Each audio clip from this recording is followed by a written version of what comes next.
Hello friends, अस्सलाम वालेकुम and welcome to reality TV. दोस्तों, मैंने अपनी एक वीडियो में आपको चिप्स इजाद होने की कहानी बताई थी, लेकिन वो पैकेट वाले चिप्स थे।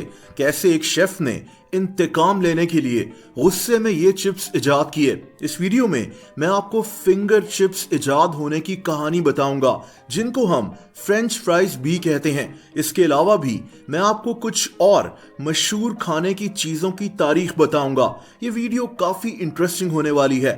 दोस्तों, चिप्स यानी फ्रेंच फ्राइज खाने का शौक शायद हम सबको ही है। बहुत से लोग समझते हैं कि क्योंकि इनको फ्रेंच फ्राइज कहा जाता है तो ये फ्रांस में इजाद हुए, लेकिन ऐसा नहीं है। वैसे तो फ्रेंच फ्राइज इजाद होने की कई कहानियां मशहूर हैं, लेकिन उनमें से सबसे ऑथेंटिक कहानी बेल्जियम की है। बेल्जियम यूरोप में मौजूद एक मुल्क है। इस मुल्क में एक दरिया बहता है जिसका नाम रिवर म्यूज है। इसी दरिया के साथ एक वैली थी जिसका नाम म्यूज वैली था। कहानी के मुताबिक 17वीं सेंचुरी में यहाँ के लोग इस दरिया से मछली पकड़ते थे और इसको फ्राई कर कर खाते थे। इन लोगों के खाने का सबसे बड़ा सोर्स यही मछलियां थीं। लेकिन एक दफा यहाँ शदीद सर्दी पड़ गई, इतनी सर्दी कि रिवर म्यूज जम गया। इस दरिया के जमने की वजह से इन लोगों के लिए मछली पकड़ना मुश्किल हो गया। इनके जहन में एक आइडिया आया। इन्होंने सोचा कि क्यों ना मजबूरी में मछली के बजाय आलूओं को फ्राई कर कर खाया जाए। इन्होंने आलूओं को फ्राई किया और इसी तरह फ्रेंच फ्राइज इजाद हो गए। लेकिन इनके नाम में फ्रेंच क्यों आता है, उसकी वजह यह बताई जाती है कि इस इलाके में फ्रेंच जबान बोली जाती थी, इसीलिए इनको फ्रेंच फ्राइज कहा गया। दोस्तों, दूसरी तरफ फ्रांस के लोग ये क्लेम करते हैं कि फ्रेंच फ्राइज फ्रांस में ही इजाद हुए थे। इनके मुताबिक 300 साल पहले फ्रांस में सड़कों पर फ्रेंच फ्राइज बिकते थे, लेकिन बेल्जियम वाली कहानी पर लोग ज्यादा यकीन रखते हैं। दोस्तों, फिंगर चिप्स की इस कहानी से चलते हैं चिकन विंग्स की तरफ। चिकन विंग्स की इजाद एक गलती की वजह से हुई थी। 1964 में अमेरिका के शहर न्यूयॉर्क में एक रेस्टोरेंट होता था जिसका नाम एंकर बार था। इस रेस्टोरेंट की मालकन का नाम टेरेसा था। दोस्तों, उस दौर में चिकन विंग्स चिकन के सबसे सस्ते पार्ट्स होते थे। इनको बहुत कम पैसों में बेचा जाता था और लोग इनको सूप में डालते थे। अब एक दफा इस औरत ने गलती से अपने रेस्टोरेंट के लिए चिकन विंग्स ऑर्डर कर दिए। जब चिकन विंग्स का एक बहुत बड़ा डब्बा इसके रेस्टोरेंट पहुंचा तो इसको अपनी गलती का एहसास हुआ।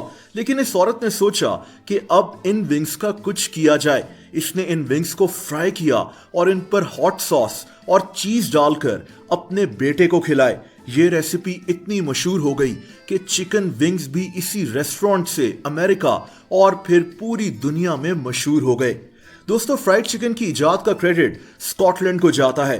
कहते हैं कि फ्राइड चिकन सबसे पहले 1747 में बनाया गया था। इसको इजाद किसने किया ये तो कोई नहीं जानता, लेकिन 1747 में स्कॉटलैंड की एक कुक बुक में फ्राइड चिकन की रेसिपी शाया की गई थी। कहानी के मुताबिक स्कॉटलैंड में उस वक्त कई अफ्रीकन अमेरिकन यानी सियाह फार्म लोगों के घरों में काम करते थे और इन्हीं के जरिए फ्राइड चिकन की रेसिपी स्कॉटलैंड से पूरी दुनिया में फैल गई। दोस्तों, बात अगर नगेट्स से की जाए तो नगेट्स की तारीख ज्यादा पुरानी नहीं है। नगेट्स इजाद करने का क्रेडिट एक साइंटिस्ट रॉबर्ट सी बेकर को जाता है। ये आदमी अमेरिका में रहता था। इसने नगेट्स एक लेबोरेटरी में बनाए थे।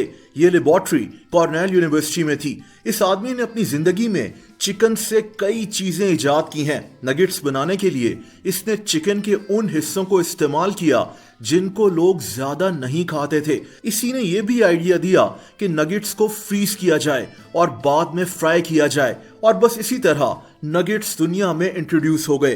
दोस्तों, क्या आप जानते हैं कि मिल्क शेक किस तरह इजाद हुआ? मिल्क शेक को 1922 में अमेरिका में इजाद किया गया था। अमेरिका में एक मशहूर फार्मेसी स्टोर है जिसका नाम वॉलग्रीन्स है।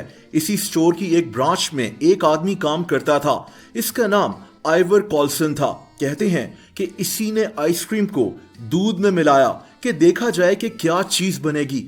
इसको इसका टेस्ट बहुत पसंद आया और इसने इसकी रेसिपी दूसरे लोगों से शेयर की और इस तरह मिल्क शेक इजाद हुआ था। दोस्तों आइसक्रीम का जिक्र आया तो अब आइसक्रीम के इजाद होने की बात करते हैं। आइसक्रीम की तारीख बहुत पुरानी बताई जाती है। कहते हैं कि आइसक्रीम कदीम चीन यानी चाइना में इजाद हुई थी। चाइना का एक बादशाह था जिसका नाम किंग टैंग था। ये आदमी दूध और आटे वगैरह को पहाड़ों में बर्फ के नीचे दबा दिया करता था और इस तरह आइसक्रीम बन जाती थी। रोम के बादशाह तो अपने गुलामों को पहाड़ों पर भेजते थे ताकि वो वहां से ताजा बर्फ नीचे लेकर आएं और इसी बर्फ से ये लोग आइसक्रीम बनाते थे। दोस्तों आप लोग मुझसे इंस्टाग्राम पर भी कनेक्ट कर सकते हैं, उसका लिंक नीचे डिस्क्रिप्शन में मौजूद है। वीडियो पसंद आई हो तो वीडियो को लाइक जरूर कर दें। ऐसी इंटरेस्टिंग वीडियोस देखने के लिए इस चैनल को सब्सक्राइब कर लें और बेल आइकन पर भी हिट कर दें ताकि इस चैनल की वीडियोस के नोटिफिकेशंस आपको मिलते रहें। अपना बहुत ज्यादा ख्याल रखें। अल्लाह हाफिज।